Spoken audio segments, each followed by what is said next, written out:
EDF, ses directions régionales Nouvelle-Aquitaine, Occitanie et toute la filière EDF Hydro, ont signé ce jour une convention en soutien au projet Pyrénées, une initiative coopérative et solidaire qui vise à relancer Pyrénées Magazine. Donc, je suis Vincent Ranvier, je suis le président de l'association Agora Pyrénées, qui est à l'initiative notamment de la marque Pyrénées, de Pyrénées et autres.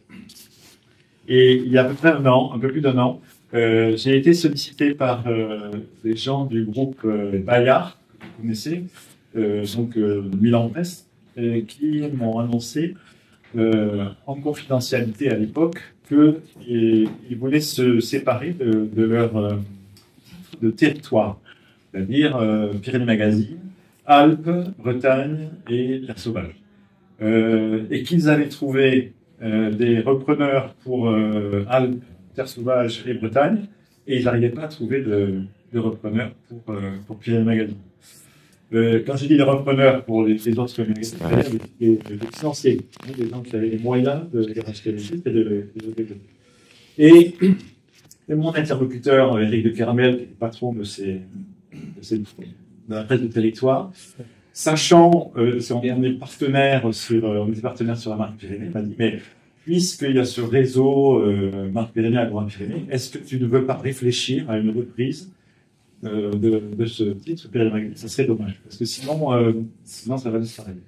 Et en fait, tout de suite, j'ai pensé qu'on pouvait pallier le manque de moyens financiers par de collectifs, de l'intelligence collective, on va dire, et des moyens financiers collectifs. Et donc, on a assez rapidement fait une proposition de reprise en collectif, avec un collectif de Pyrénéens, l'idée de mobiliser l'ensemble des Pyrénéens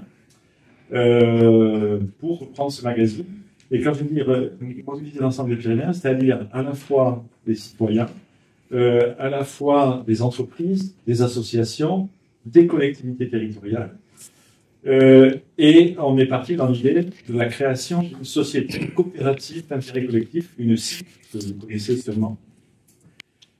Et voilà, la SIC, à laquelle, comme dans toutes, c'est une société coopérative, donc comme toutes les coopératives, les salariés qui sont dedans, et également les bénéficiaires, et dans ce cas, les bénéficiaires, c'est les lecteurs, et pour les identifier, ce sont des abonnés. Et donc, on a monté ce projet avec des catégories d'associés qui ont progressivement, on les a interrogés sur leur intérêt pour le projet.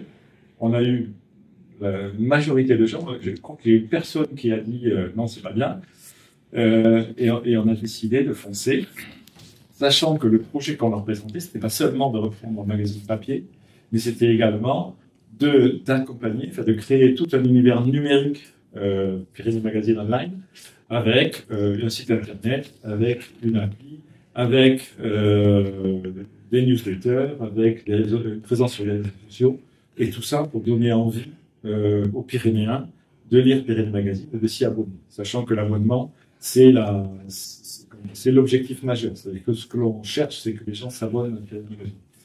Et on a fait ça, je vais peut-être vous dire en premier. La première personne à qui j'en ai parlé, c'est le directeur de l'Agence des Pyrénées, que vous connaissez, Domitien Détry, et son président John Balassar, qui m'ont dit, OK, Banco, ce projet va aussi servir le projet de la marque Pyrénées. Et c'est comme ça qu'on s'est engagé.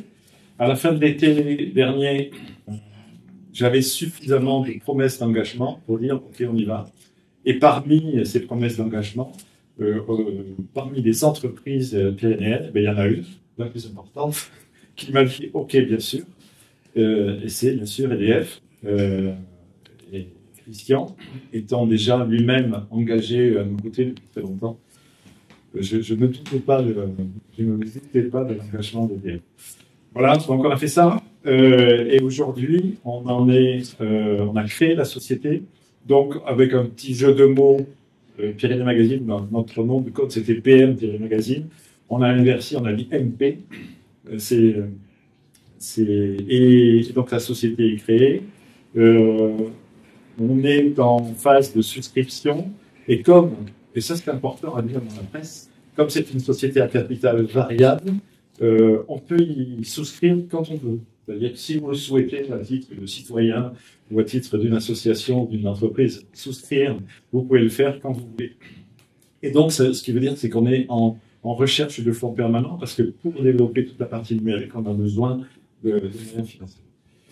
Donc voilà, on est théoriquement, on va signer l'acte de cession avant la fin de l'année, ça c'est sûr.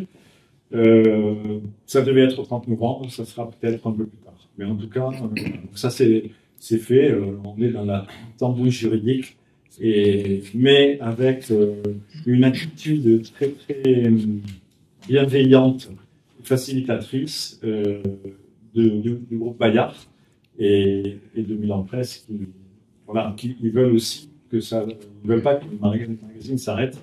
Et donc, on trouvera des solutions, même si parfois, c'est donc dans le diable se cache dans les détails, que vous savez. Et on y est en plein dedans.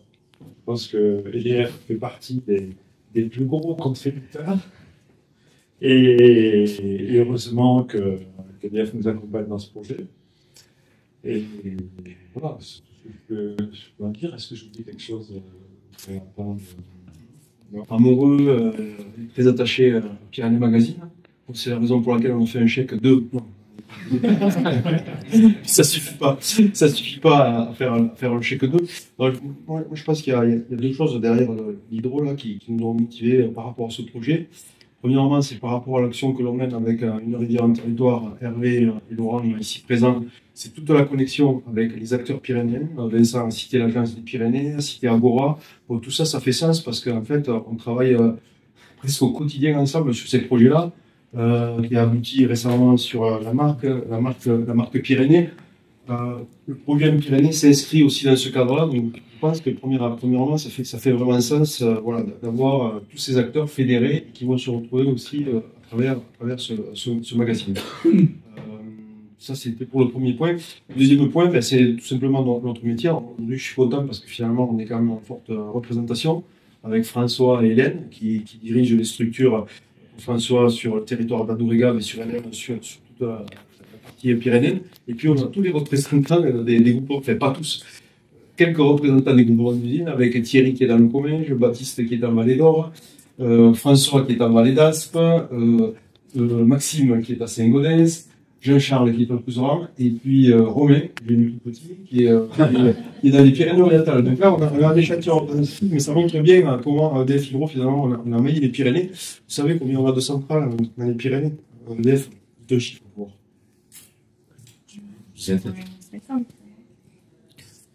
100. Le chiffre, c'est sur le massif pyrénéen 100 centrales, et ça représente une puissance de 2000 MW. Donc 2000 MW, je suis sûr que ça vous parle, vous voyez exactement ce que c'est. 2000 MW, c'est à peu près, c'est la puissance de deux réacteurs de Golfech. Donc en fait, on a cette puissance-là équivalente qui dit que les barrages sont non délocalisables. Donc ça, c'est important. Donc ça veut dire que notre implantation territoriale est vraiment importante par rapport à ces barrages-là et par rapport, bien entendu, aux agents qui sont présents. D'une part, le métier, je vais terminer par celui-là, mais ça c'est vraiment très important pour nous, qui se fait dans un environnement que l'on connaît tous. Et puis deuxièmement, notre implication dans le territoire avec aussi les projets que vous connaissez par ailleurs, le circuit de visite de première, on travaille maintenant sur le circuit de visite de campagne, etc. Voilà, donc très heureux, Vincent, d'être à tes côtés, que le groupe EDF tout entier se fédère. Ce matin, on a parlé de projet d'entreprise où il fallait jouer groupé. On ne pouvait pas illustrer cet état d'esprit de manière plus concrète que par cette signature.